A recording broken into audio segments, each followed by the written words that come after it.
بسم الله الرحمن الرحيم. السلام عليكم ورحمة الله وبركاته.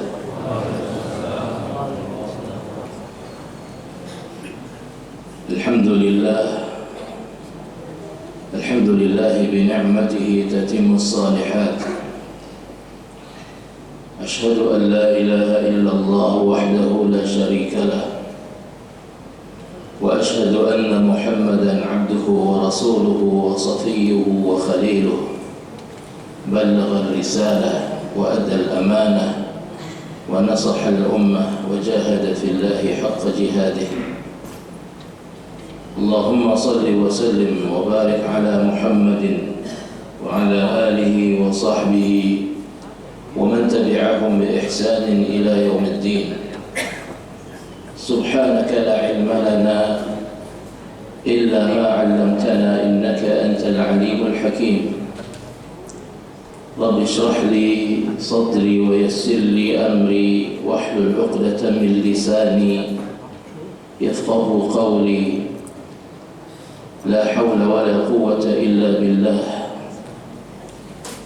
قال الله تبارك وتعالى في كتابه الكريم بعد أعوذ بالله من الشيطان الرجيم: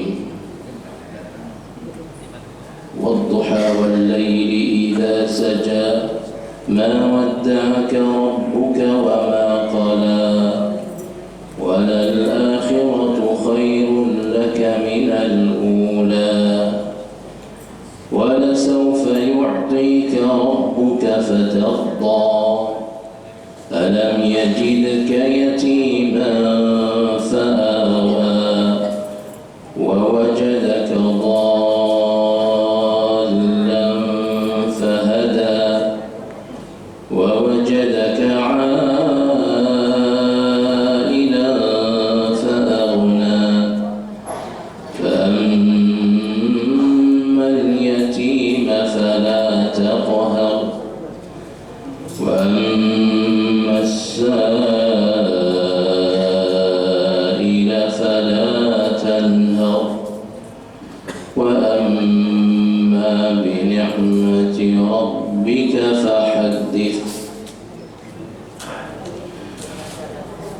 Alhamdulillah wa syukurillah. Bapak-bapak, ibu-ibu, jamaah Masjid Al-Furqan yang dimuliakan Allah Subhanahu wa ta'ala, dalam kesempatan yang mulia ini, marilah kita kembali bersama-sama meningkatkan keimanan dan ketakwaan kita kepada Allah Subhanahu wa ta'ala. Salawat dan salam senantiasa tercurah kepada junjungan kita Nabi Muhammad sallallahu alaihi wasallam.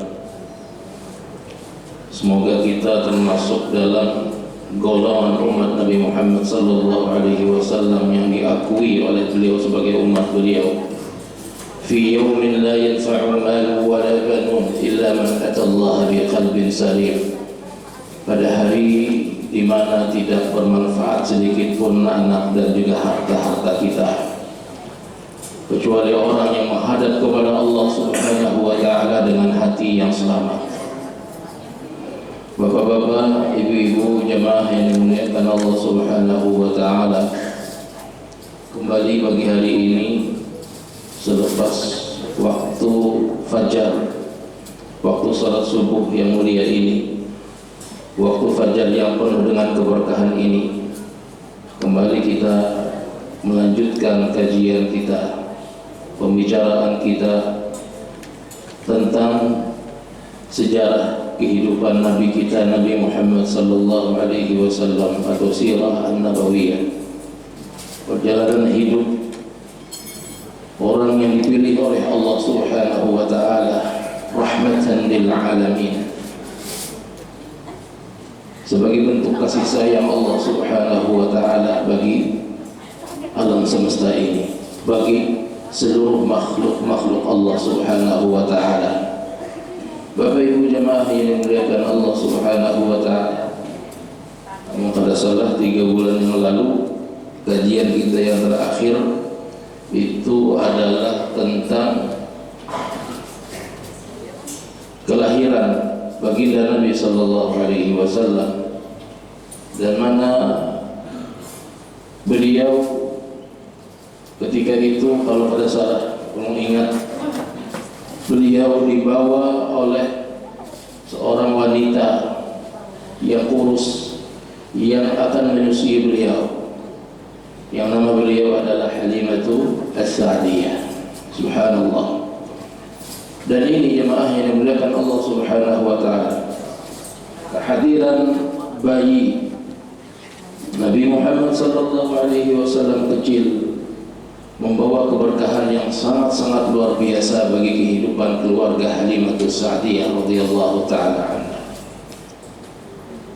di mana hal ini terlihat tergambar ataupun potret yang dilihat dalam sejarah, bagaimana ketika itu kondisi daripada perkampungan Halimah ini yang dilanda kemarau panjang luar biasa, kering kerontang, tidak ada air, hewan-hewan ternak kurus, tidak menghasilkan apa-apa. Namun ketika seorang Halimatus Sa'diyah radhiyallahu ta'ala anha membawa seorang bayi yang penuh dengan keberkahan ini, maka Allah Subhanahu wa ta'ala memberikan keberkahan dalam kehidupan mereka. Di antaranya adalah potretnya, gambarannya ketika Nabi Muhammad kecil ataupun bayi dibawa ke perkampungan Bani Sa'ad, yaitu perkampungan Halimatus Sa'diyah binti Abi Du'aib radhiyallahu ta'ala anha ini, maka ternak-ternak beliau menjadi gemuk. Subhanallah. Yang tadinya tidak memiliki susu, air tetek atau tetek daripada kambing-kambing yang kering kerontang, tidak ada susu sama sekali, maka dengan dibawanya bayi Nabi Muhammad sallallahu alaihi wasallam ke perkampungan tersebut, maka kambing-kambing Halimah tersebut menjadi gemuk dan penuh dengan susu, sehingga mereka tidak kelaparan, sehingga mereka tidak kehausan, sehingga mereka tidak berkekurangan. Hidup mereka penuh dengan keberkahan dari Allah Subhanahu wa ta'ala. Lain halnya dengan tetangga-tetangga mereka. Tetangga-tetangga mereka kondisinya sangat menyedihkan sekali. Walaupun hanya bertetangga, namun kambing-kambing sang tetangga tersebut ternyata tidaklah berubah kondisinya, tetap dalam kondisi kurus, tetap dalam kondisi yang sangat-sangat menyedihkan. Sehingga tetangga-tetangga tersebut, tetangga Halimatus Sa'diyah di perkampungan Bani Sa'ad, mereka berkata satu sama lain, cobalah kambing-kambing kita itu diikut sertakan dengan kambing-kambingnya Halimatus Sa'diyah. Cobalah kambing-kambing kita tersebut digembalakan bersama kambing-kambing Halimatus Sa'diyah.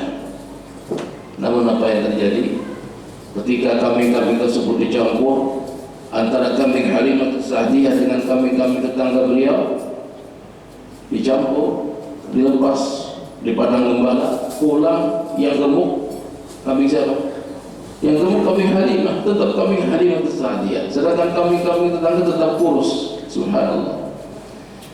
Ini bukanlah masalah kambingnya, ini bukanlah masalah padang tempat gembalanya, tidak, atau orang yang menggembalakan, tidak. Ini tidak lain dan tidak bukan adalah keberkahan dari orang yang dipilih oleh Allah Subhanahu wa ta'ala, dibawa oleh Halimatus Sa'diyah ke tempatnya untuk dipelihara dan juga disusui. Subhanallah. Jemaah yang dimuliakan Allah Subhanahu wa ta'ala, maka bayi Nabi Muhammad sallallahu alaihi wasallam pun hidup di sana dalam keadaan yang sangat-sangat bahagia sekali, hingga beliau pun sallallahu alaihi wasallam berumur 2 tahun. Jadi beranjak menjadi umur 2 tahun, dan tibalah saatnya untuk apa kira-kira? Disapi, ya, disapi, karena menyusui haulaini kamilaini, menyusui bayi itu adalah 2 tahun secara sempurna. Maka selepas itu tibalah saatnya saat disapi. Maka dengan sedih sekali, Bapak Ibu jemaah yang dimuliakan Allah Subhanahu wa ta'ala, Halimatus Sa'diyah mengembalikan bayi Nabi Muhammad sallallahu alaihi wasallam kecil ke tempat ibunda tercinta, yaitu Aminah binti Wahab. Maka berangkatlah Halimatus Sa'diyah bersama sang suami untuk mengembalikan bayi kecil yang beliau urus, yang beliau susui dengan penuh dengan kasih sayang, yang membawa keberkahan dalam kehidupan mereka ke tempat muasalnya, ke tempat semulanya, yaitu di kota Mekah. Dari pedalaman perkampungan Bani Sa'd, mereka melakukan perjalanan menuju kota Mekah Al-Mukarramah. Bapak Ibu jemaah yang dimuliakan Allah Subhanahu wa taala, sampai di kota Mekah, maka dengan penuh kesedihan Halimatus Sa'diyah mengatakan kepada sang bunda Aminah binti Wahab, "Wahai ibu, ini bayi, ini Muhammad. Ulun hendak membolehkan Muhammad kepada sampean. Namun alangkah baiknya jika sampean mengizinkan agar Muhammad ini tetap tinggal bersama ulun." Nah ini apa jemaahnya yang dimuliakan Allah Subhanahu wa taala. Halimatus Sa'diyah meminta kepada Aminah binti Wahab. Aminah binti Wahab, ibunda Nabi sallallahu alaihi wasallam, agar ibunda mengizinkan Halimah, mengizinkan agar Nabi Muhammad sallallahu alaihi wasallam kecil dibawa kembali ke perkampungan Bani Sa'd. Bapak Ibu jemaah yang dimuliakan Allah Subhanahu wa taala. Namun Aminah menolak. "Tidak, wahai Halimah, aku sudah sangat merindukan anakku ini." Namun Halimatus Sa'diyah dengan penuh kasih sayang, dengan penuh ibah, meminta kembali kepada sang ibunda, "Wahai ibunda Aminah, tolonglah, sungguh kasih sayangku tidaklah terbatas kepada bayi tersebut. Izinkanlah aku untuk membawa kembali, agar bayi ini tidak terkena demam kota Mekah." Ketika itu kota Mekah dilanda penyakit demam. Ya, jadi banyak di antara penduduk kota Mekah pada waktu itu dilanda penyakit. Maka kata Halimatus Sa'diyah, ketika mendengar penuturan Halimatus Sa'diyah tersebut, maka Aminah pun akhirnya mengizinkan Halimatus Sa'diyah untuk membawa kembali bayi Nabi Muhammad sallallahu alaihi wasallam ke perkampungan mereka. Maka dengan penuh sukacita Halimatus Sa'diyah bersama sang suami pun kembali membawa bayi Nabi Muhammad sallallahu alaihi wasallam. Bapak Ibu jemaah yang dimuliakan Allah Subhanahu wa taala. Jadi itulah gambaran daripada kasih sayang seorang ibu, sekalipun itu adalah merupakan ibu susu, terhadap seorang bayi yang ia susui. Subhanallah. Bapak Ibu jemaah yang dimuliakan Allah Subhanahu wa taala, maka Nabi pun bersama mereka kembali, ya, kembali ke perkampungan Bani Sa'd selama beberapa tahun. Di antara riwayat ada yang mengatakan bahwa Nabi sallallahu alaihi wasallam bayi, ya, Nabi kecil, ya, Nabi Muhammad kecil itu bersama mereka selama sampai umur 6 tahun. Jadi berapa tahun itu? 4 tahun. Tadi 2 tahun, habis 2 tahun disapi, ya, pas anak dibolehkan, lalu Halimatus Sa'diyah kembali meminta agar diizinkan untuk memelihara dan juga mengasuh Nabi Muhammad sallallahu alaihi wasallam kecil ini. Maka beliau pun akhirnya diizinkan oleh sang ibunda. Dan Nabi kita Nabi Muhammad sallallahu alaihi wasallam berada bersama, ya, Halimatus Sa'diyah, keluarga Halimatus Sa'diyah di perkampungan Bani Sa'd selama 4 tahun. Jemaah yang dimuliakan Allah Subhanahu wa taala, ada satu kejadian yang luar biasa. Kejadian yang luar biasa yang menimpa Nabi sallallahu alaihi wasallam. Ketika beliau sedang bermain-main, ya, dengan anak-anak dari Bani Sa'd. Anak-anak Bani Sa'd, anak-anak Halimah, anak-anak yang lain di kalangan suku Bani Sa'ad tersebut. Tiba-tiba saja ada dua orang laki-laki, pakaiannya putih, rambutnya hitam, ya. Dia menangkap Nabi Sallallahu Alaihi Wasallam, anak kecil, anak umur 6 tahun ditangkap, ya. Jadi ketakutan, kekawanan sidin ketakutan. Anak-anak dari kalangan Bani Sa'ad yang bersama Nabi Sallallahu Alaihi Wasallam ketakutan luar biasa. Lalu mereka pun lari, ya, mereka pun lari. Muhammad telah ditangkap orang, Muhammad telah diculik orang, Muhammad telah diculik orang. Sampailah mereka kepada sang ibunda mereka, yaitu Halimatus Sa'diyah. Maka sang ibu susu pun terkejut luar biasa, ketakutan luar biasa. Kemana Muhammad? Kemana Muhammad? Kemana Muhammad? Hal ini digambarkan oleh Imam Muslim dalam hadis beliau. Kita baca hadisnya. Dari Anas bin Malik radhiyallahu ta'ala anhu, ia berkata, anna Rasulullah sallallahu alaihi wasallam atahu Jibril sallallahu alaihi wasallam, bahwa Rasulullah sallallahu alaihi wasallam telah datang kepadanya Jibril.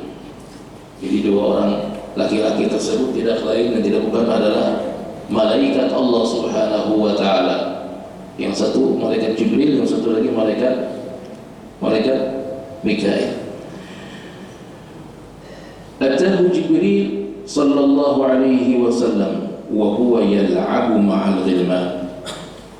Dan ketika itu Muhammad kecil sedang bermain dengan anak-anak yang lain.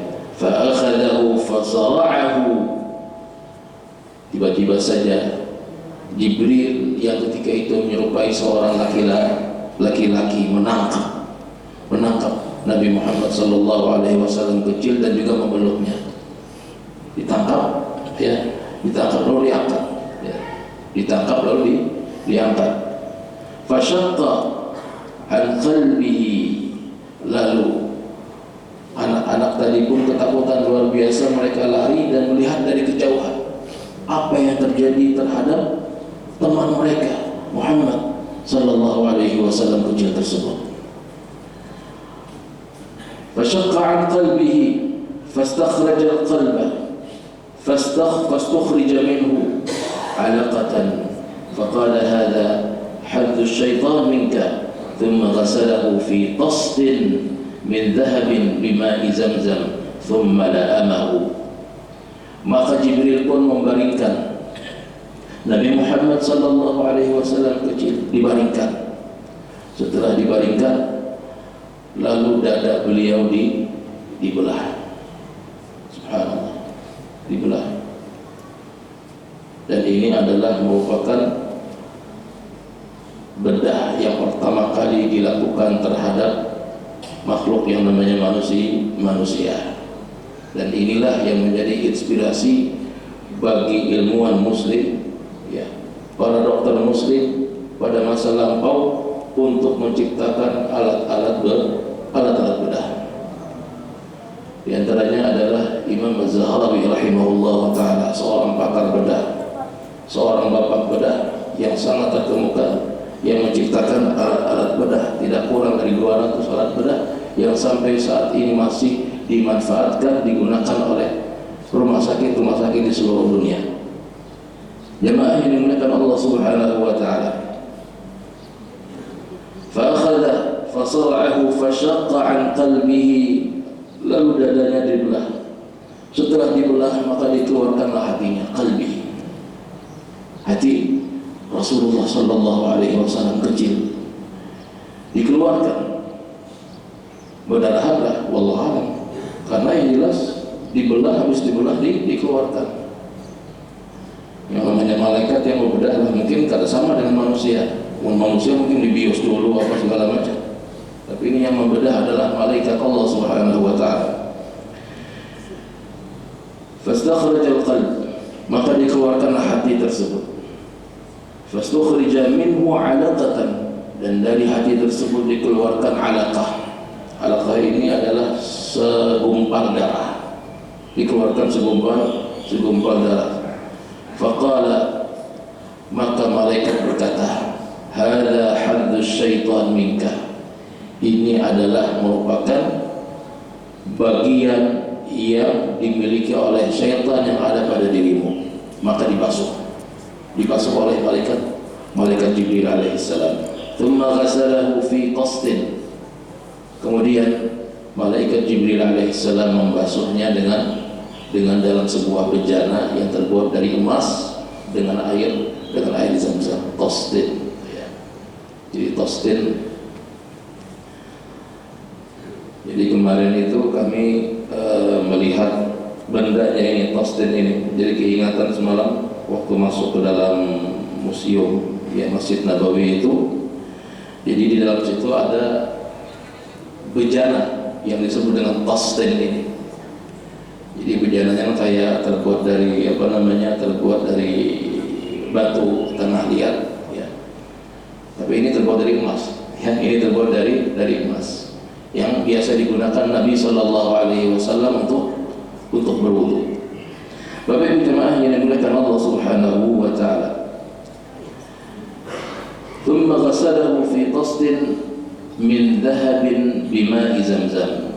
Kemudian hati tersebut atau bagian dari hati tersebut yang merupakan disebut oleh malaikat Jibril hadza hadzuz syaitan, ini adalah bagian syaitan yang ada pada diri engkau. Thumma ghasalahu fi qastin min dhahabin bima'i Zamzam. Kemudian malaikat Jibril alaihissalam membasuh bagian syaitan tersebut dengan air Zamzam. Thumma la'amahu. Kemudian malaikat Jibril alaihissalam memulihkan kembali. Jadi habis dibersihkan, dipulihkan kembali ke tempat asalnya. Thumma a'adahu fi makanihi. Kemudian dikembalikan ke tempat asalnya. Wa ja'al ghilmanu yas'auna ila ummihi. Maka anak-anak yang bersama Sidin bermain tadi, mereka datang kepada orang tua mereka. Wahai ibu, wahai bapak, sesungguhnya Muhammad telah ditangkap, Muhammad telah diculik, Muhammad telah ini, itu dan lain sebagainya. Ada seorang laki-laki datang kemudian merebahkannya, kemudian membelah dadanya. Subhanallah. Ketakutan luar biasa. Halimatus Sa'diyah ketakutan luar biasa. Inna Muhammadan qad qutil. Wahai ibu, wahai bapak, sesungguhnya Muhammad telah dibunuh. Ya subhanallah. Fastaqbaluhu wa huwa muntaqi'ul launi. Maka mereka pun menemukan Rasulullah sallallahu alaihi wasallam selesai dibelah dadanya tadi sudah selesai. Ternyata Nabi Muhammad sallallahu alaihi wasallam kecil masih hidup dan muntaqi'ul launi, wajah beliau berubah tidak seperti biasanya. Qala Anas, berkata Anas bin Malik, kuntu ara athara dzalika al-mikhyat fi sadrihi. Sungguh, kata Anas bin Malik, aku pernah melihat bekas jahitan di dada beliau. Nah ini, jadi habis dibelah tadi dijahit pulang. Nah, pakai apa mereka menjahit tadi? Allah pada tahu, karena tidak disebutkan. Nah, ini kan pakai benang jahit ya, bukan benang jahit yang di pasar itu ada benang jahit khusus untuk bedah. Bapak Ibu jemaah yang dimuliakan Allah Subhanahu wa taala. وما أن رأى ذلك أبواه من الرضاع حتى قال أبوه.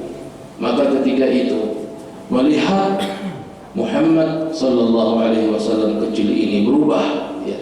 Berubah apanya? Warna kulitnya berubah. Warna kulitnya berubah. Maka mereka khawatir.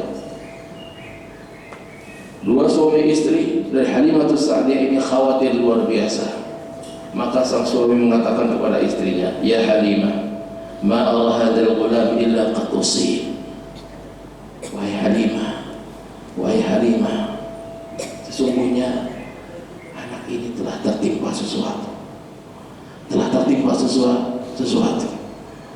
Fantaliqi fanaruddahu ila ahlihi. Mari kita berangkat ke tempatnya, mulihkan adiknya. Khawatir kita kalau pindah khawatir ya Allah. Berubah tadi kulitnya berubah kulit Siti berubah, habis dioperasi berubah kulit beliau. Lalu laki tadi, ya, lakinya Halimatus Sa'diyah, suami Halimatus Sa'diyah berkata kepada sang istri, wahai Halimah, telah terjadi sesuatu kepada anak ini, kita bolehkan dia sudah. Asalnya jadikan anak tetap bersama Muhammad kecil sallallahu alaihi wasallam di kampungan Bani Sa'ad. Namun karena peristiwa tersebut, maka sang suami pun khawatir luar biasa. Kalau kenapa kita nanti ketewasannya. Nah itu kan, ya karena di tangan Sidin memaharaku. Kamu kenapa pasti siapa nama haraku itu yang bertanggung jawab. Ya.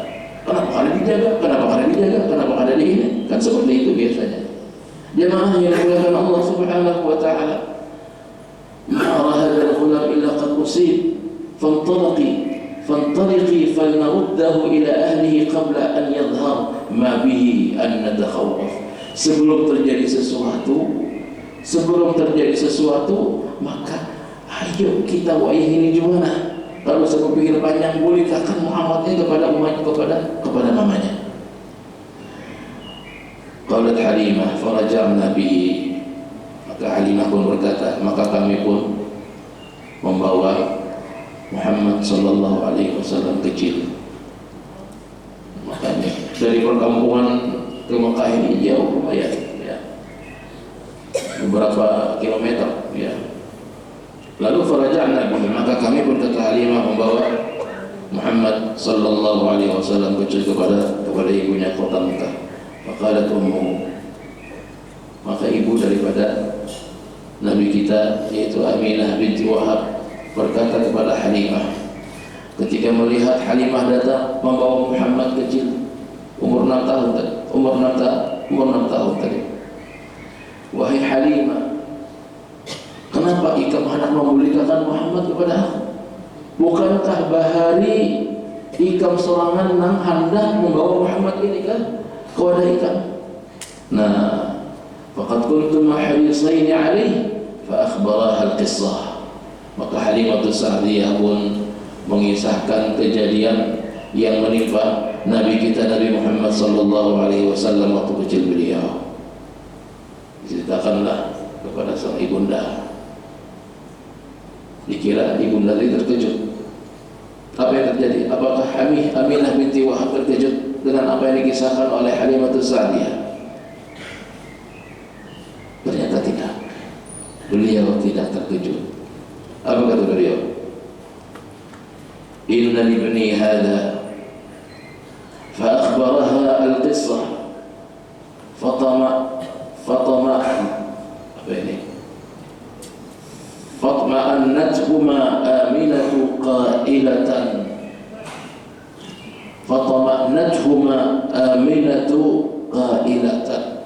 maka Aminah ketika mendengar kisah apa yang menimpa Nabi Muhammad sallallahu alaihi wasallam kecil, beliau tidak terkejut, tenang. Rupanya nama kisahkan ketakutan, yang mengisahkan ketakutan. Aminah, ibu Nabi sallallahu alaihi wasallam, beliau tidak terkejut. Justru beliau menenangkan nama kisah ini. Tenang Masjid. Tenang wahai Halimah. Qailatan inna libni hada la sya'na. Sesungguhnya anakku ini memiliki peran yang besar di kemudian hari. Nah, lalu Aminah binti Wahab berkisah kepada Halimatus Sa'diyah radhiyallahu taala anha. Wahai Halimah, sesungguhnya anakku ini memiliki peranan yang sangat besar di kemudian hari. Apa itu? Peranan apa itu? Falam akun akhsha adna hamlihi bi syai'in mimma tajidul hawamil. Aku sama sekali tidak khawatir terhadap apapun yang menimpa anakku ini, ujar Aminah binti Wahab. Subhanallah. Kenapa demikian? Karena aku menjumpai ketika mengandung anakku ini sesuatu yang tidak seperti biasanya dijumpai oleh wanita-wanita hamil biasanya. Apa itu? Wa qad ra'aytu wa ana ahmiluhu ka'anna nuran kharaja minni fa Sesungguhnya kata Aminah binti Wahab, sesungguhnya aku menyaksikan ketika aku sedang mengandung bayiku ini, wa ana ahmiluhu ka'anna nuran kharaja minni, seolah-olah aku melihat cahaya keluar dari perutku ini, cahaya keluar dari perutku ini.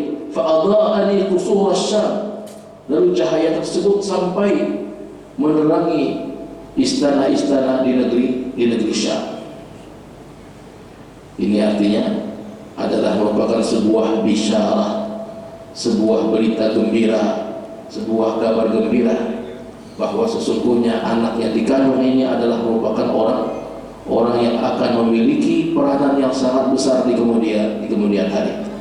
Thumma talabtu, kemudian thumma talabtu ilaiha an ta'uda bihi ila al-badiyah, kemudian aku pun meminta kepada Halimah agar ia kembali ke perkampungannya untuk yang kesekian kalinya. Fa'adat bihi Halimah, maka dengan demikian Halimah pun menjadi tenang bahwa tidak ada apapun yang akan memberikan mudarat kepada anak bayi ini kecuali kebaikan dan juga kebaikan saja.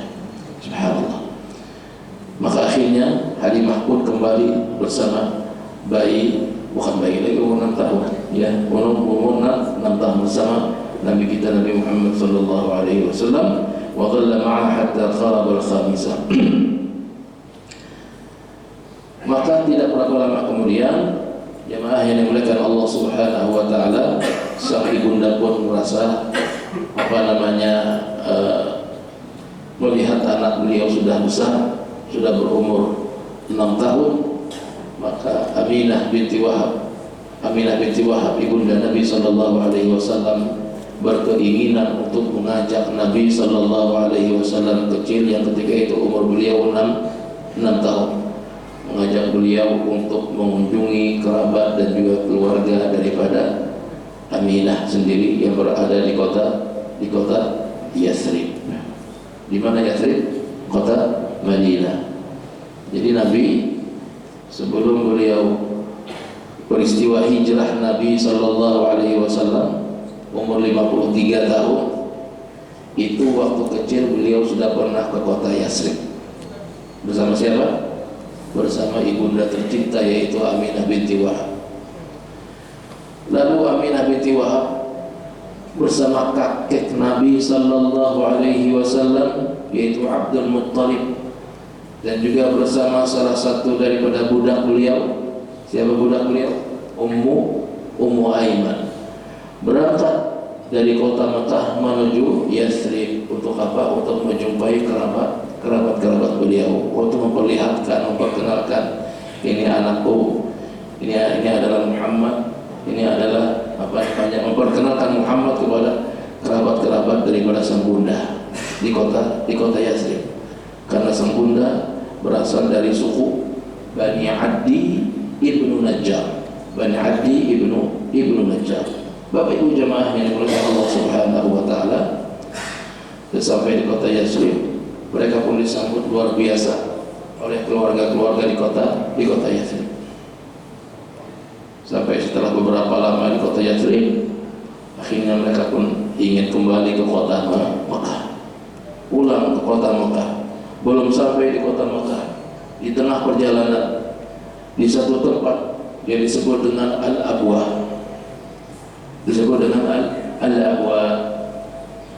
Aminah binti Wahab, ibunda tercinta Nabi sallallahu alaihi wasallam sakit keras. Perjalanan yang luar biasa, di bawah panas terik matahari yang panas dan luar biasa. Ini kemarin itu kami pulang, itu sudah 40 derajat sudah. Rupanya ini sudah musim dinginnya sudah habis sudah di sana. Ya.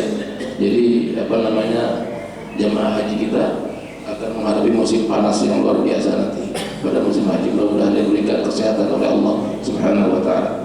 Amin ya rabbal alamin. Bapak ibu jemaah yang dimuliakan Allah Subhanahu wa taala. Jadi sakit keras beliau. Ya, Aminah binti Wahab sakit keras, dan sakit itu akhirnya membawa kepada kematian. Lalu meninggallah Aminah binti Wahab ibunda Nabi tercinta. Ketika itu beliau berumur 6 tahun. Subhanallah. Makanya para saya kira-kira membayangkan anak seusia 6 tahun ditinggalkan oleh sang bunda. Umur-umur yang seharusnya mendapatkan kasih sayang penuh daripada sang bunda, namun takdir Allah Subhanahu wa taala berbicara lain. Sang bunda ternyata dipanggil oleh Allah Subhanahu wa taala. Maka sekalipun umur beliau 6 tahun, tapi beliau memahami bahwa sesungguhnya ibundanya telah meninggal dunia. Bapak Ibu jemaah yang dimuliakan Allah Subhanahu wa taala, maka Aminah binti Wahab pun dikebumikan di Waqabwa tersebut. Maka yang memelihara beliau setelah itu adalah sang kakek tercinta, yaitu Abdul Muttalib. Maka dengan penuh kasih sayang Abdul Muttalib pun memelihara Nabi sallallahu alaihi wasallam. Jemaah yang dimuliakan Allah Subhanahu wa taala, Abdul Muttalib ya, seorang pemimpin dari suku Quraisy.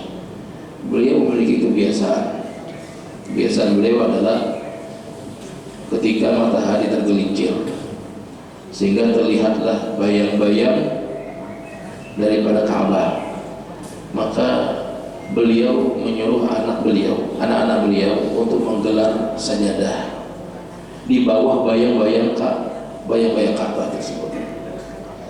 Dan di atas sajadah tersebut tidak ada satupun yang berani duduk, ya, kecuali Abdul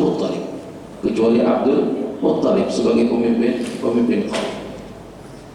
Namun ketika itu Bapak Ibu jemaah yang dimuliakan Allah Subhanahu wa taala, ketika digelar sajadah tersebut di bawah naungan Ka'bah, ya, di bawah bayang-bayang Ka'bah, tiba-tiba saja Nabi Muhammad sallallahu alaihi wasallam kecil duduk di atas sajadah tersebut. Maka sang paman pun melarang Nabi sallallahu alaihi wasallam, menghardik, mencaci, Muhammad, berjauh, jangan duduk di situ. Itu adalah tempat duduk kakek kita, tempat duduk Abdul Muttalib. Namun Abdul Muttalib karena kasih sayangnya kepada Nabi Muhammad sallallahu alaihi wasallam, beliau justru melarang orang-orang yang melarang Nabi sallallahu alaihi wasallam duduk di tempat tersebut. Da'u, biarkanlah dia duduk di situ. Subhanallah. Bapak Ibu jemaah yang dimuliakan Allah Subhanahu wa taala, maka pemeliharaan daripada sang kakek ini berlangsung selama 6 tahun. Dari umur 6 tahun sampai umur 12 tahun. Ketika itu sang kakek pun dipanggil oleh Allah Subhanahu wa taala. Umur 12 tahun. Maka yang memelihara beliau kemudian adalah sang paman beliau, yaitu Abu Talib. Sedangkan yang mengurusi air Zam-Zam itu adalah anak atau putra daripada Abdul Muttalib yang bernama Al-Abbas bin Abdul Muttalib. Dan itu berlaku sampai sekarang ini. Yang mengurusi urusan air minum air Zam-Zam sampai hari ini itu adalah keturunan daripada Al-Abbas bin Abdul Muttalib. Ya. Jadi asalnya waktu Abdul Muttalib kakek Nabi hidup, itu adalah kakek Nabi, urusan air Zam-Zam. Kemudian setelah Abdul Muttalib kakek Rasulullah sallallahu alaihi wasallam meninggal dunia, maka yang menjaga urusan air Zam-Zam tersebut, ya, itu adalah diberikan kepada Al-Abbas bin Abdul Muttalib. Sampai hari ini keturunan Al-Abbas bin Abdul Muttalib lah yang memegang peranan besar dalam urusan yang berhubungan dengan air Zam-Zam tersebut. Bapak Ibu jemaah yang dimuliakan Allah Subhanahu wa taala, karena waktu isyraq sudah masuk, ini saja yang bisa saya sampaikan. Mudah-mudahan Allah Subhanahu wa taala senantiasa memberikan keberkahan dalam hidup dan juga kehidupan kita sampai akhir hayat kita, sampai kita berjumpa dengan Allah Subhanahu wa taala dengan membawa keteguhan iman. Amin amin ya rabbal alamin. Hadanallahu wa iyyakum ajma'in. Subhanakallahumma wa bihamdika asyhadu an la ilaha illa anta astaghfiruka wa atubu ilaik. Assalamualaikum warahmatullahi wabarakatuh.